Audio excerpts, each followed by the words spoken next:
Welcome to today's explainer. We're doing something a little bit different right now.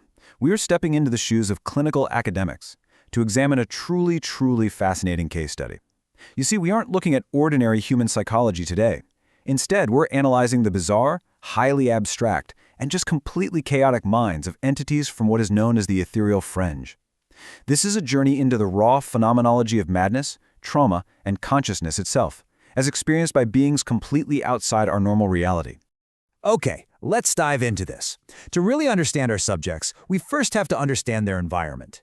The ethereal fringe is this localized primordial chaos. It's a psychological oddity where the mind literally builds archetypes of reality. In this realm, the physical environment is dictated by psychological states, and vice versa. It's a place where metaphors become entirely literal, and internal trauma actually manifests as environmental physics. It's wild. So here is our clinical syllabus for today. First, analyzing the ethereal fringe. Second, group delusion and identity. Third, trauma and temporal fixation. Fourth, the paradox of consciousness. And finally, spatial dissociation and focus. All right, jumping right into Section 1, analyzing the ethereal fringe as a clinical ledger.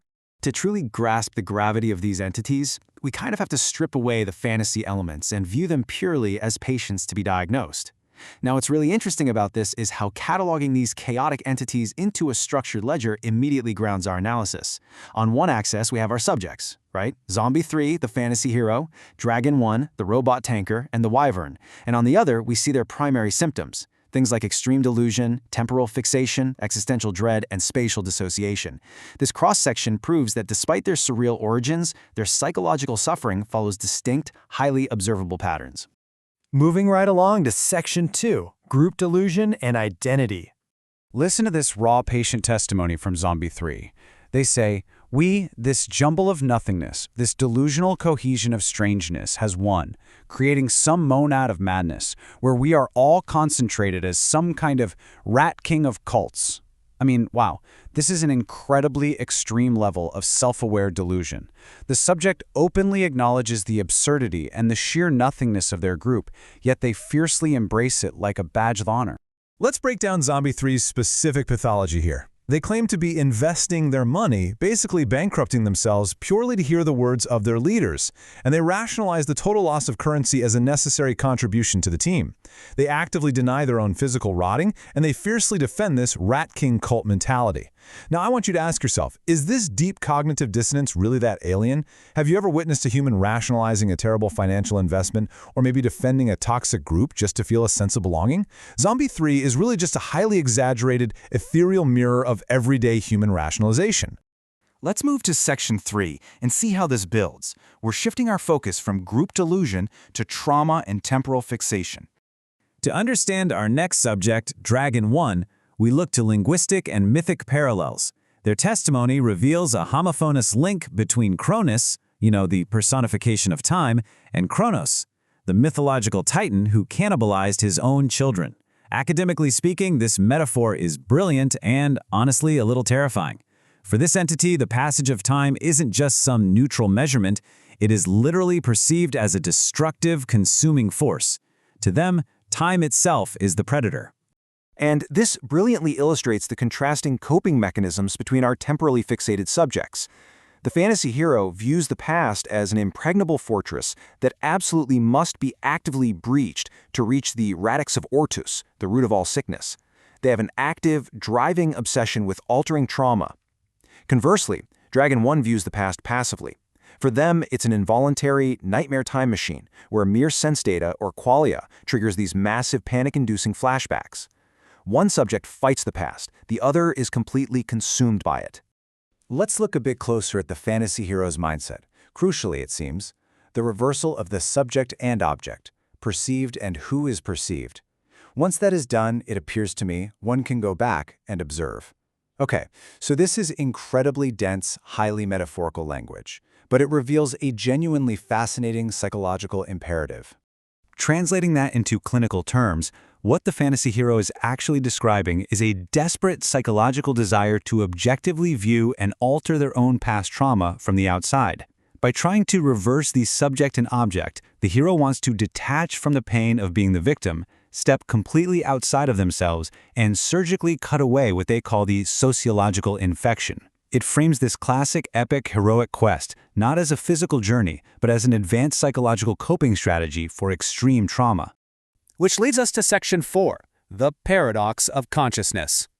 Consider this for a moment. Is the artificial truly devoid of soul? This is a vital rhetorical bridge for us. As human observers, we naturally carry this innate biological bias. We just assume a machine is an empty shell. But what happens when we confront the ethereal entity's lived phenomenological experience? Well, the robot tanker directly attacks this bias. It says, you think that we mainly do not feel much of anything, which would still be an improvement over your emotional staccato, not if the entropy of existence has anything to do with it. The tanker actually possesses a complex grasp of universal entropy, and it brilliantly projects the accusation of artificiality right back onto the human observer. The tanker anchors its entire argument in qualia. In philosophy, qualia refers to individual instances of subjective, conscious experience. Well, the tanker argues that its qualia exists beyond simple biological neurochemistry. It posits that consciousness might actually be linked to quantum randomness.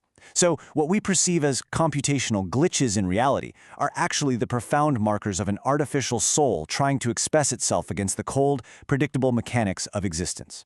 So the crucial point is this.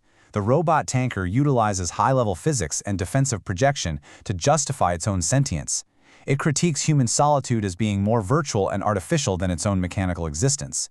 By correlating computational errors with biological glitches, the tanker mounts a remarkably sophisticated philosophical validation of its own soul. It doesn't just ask, it demands to be recognized as a conscious patient. And finally, we arrive at Section 5, Spatial Dissociation and Focus. Listen to how our final subject, the wyvern, describes its reality. Hereabouts it is horizontal, an intrinsic barrier that prevents collisions. It is what we, wyverns, specialize in, to worm our way, instead of some full-on conflict. This is a picture-perfect example of environmental conditioning affecting behavior. The wyvern lives in a space that physically prevents direct collisions, which breeds a psychology of avoidance and peripheral interaction over direct, head-on confrontation. The wyvern's coping mechanisms are just fascinating. They thrive in these horizontal, defanged realms where atoms basically rotate around each other without ever colliding. They actively avoid what they describe as the vertical, gravitational quicksand of hellish violence. Even their innate ability to fly is framed merely as a tool for situational avoidance. These physical movements, slithering through the periphery, refusing to engage the core, are perfect, literal metaphors for psychological avoidance and deep spatial dissociation. This brings us to a really profound synthesis regarding focus. Because of these intense avoidance mechanisms, consciousness is never fully present. It operates with inherent blind spots.